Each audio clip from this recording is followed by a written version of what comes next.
Katie Uhlmann reporting for Katie Chats, here with picture editor Paul Day. How did you get into editing? I got into editing. I went into film school actually wanting to be an editor, and came out of film school working in lighting, in the lighting department. And I really enjoyed that aspect of being on set, but my heart was always in a cutting room. And 1991 or 92, I was told that a friend of mine was working on a show that was going to be cutting on a computer. And it was sort of the first introduction of non-linear editing. And so I volunteered with that editor, got into the cutting room, and I've been there ever since.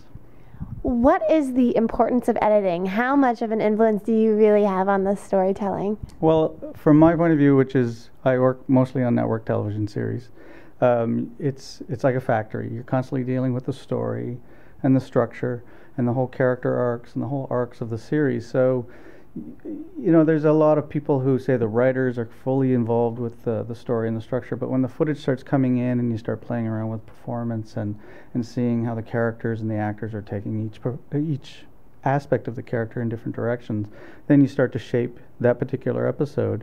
But in conjunction with the other editors, you're looking at the whole arc of the series and how the shows are all coming together. So you're really submerging yourself into the story and the world, whether it be a fantasy series or a drama-based series. You're completely submersed in that world, almost like as if you were a fan of the show. You're watching the show, you want to see what's going to happen week to week, but you're part of its construction, you're part of its evolution, I guess.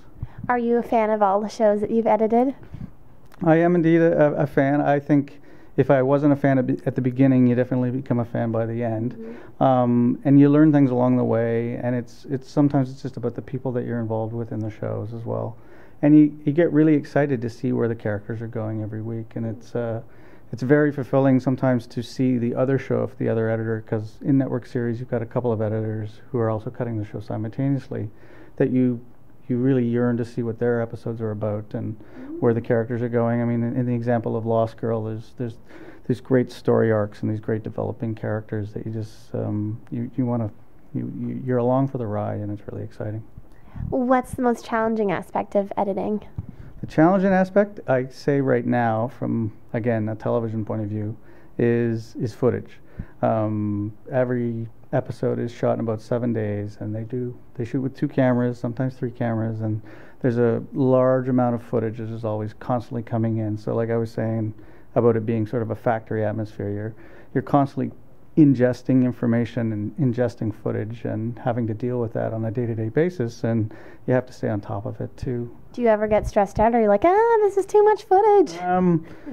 I can say that in a cocky way that I don't think I get stressed out anymore.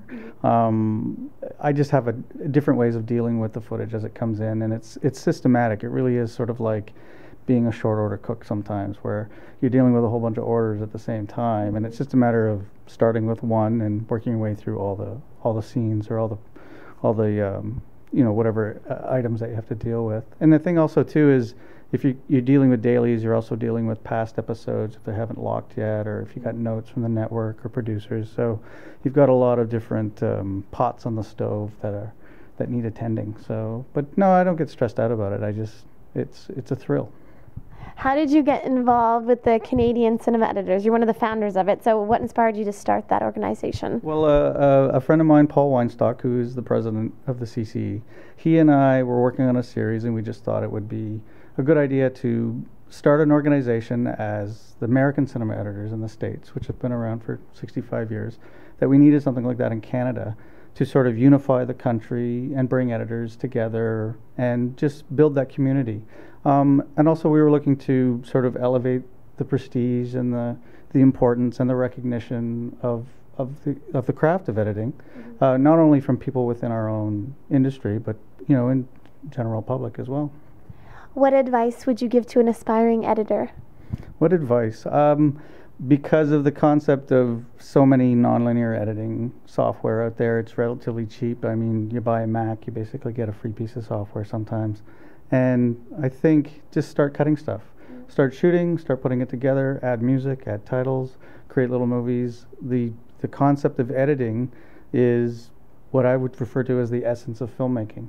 You can go out and shoot a lot of pictures, you can shoot a lot of footage, you sit there and you watch endless amounts of footage like I do. But the minute you start shaping it together and putting it together and telling a story through cuts and dissolves, you start to learn the power of controlling that emotion through editorial. Do you have any pet peeves in terms of actors when you're watching the footage? Pet peeves? No, I think again it goes back to the fan base where I really respect the process that the actors are going through. I mean, I think a lot of actors are sometimes surprised when they hear that I basically look at everything that comes in. So if an actor is having trouble with a line or something like that, I see all the flubs, and I'm there to help them out and connect it all together and shape the performance. And you know, it's a collaborative business that we work in with the directors and the writers and the producers, and you know, part of that byproduct is the actors in front of the camera too. And where's the best place to find out more information on the C.C.E. and on your work as an editor? You can visit the C.C.E.'s website, which is www.cceeditors.ca. What was the other thing about me? Yeah. I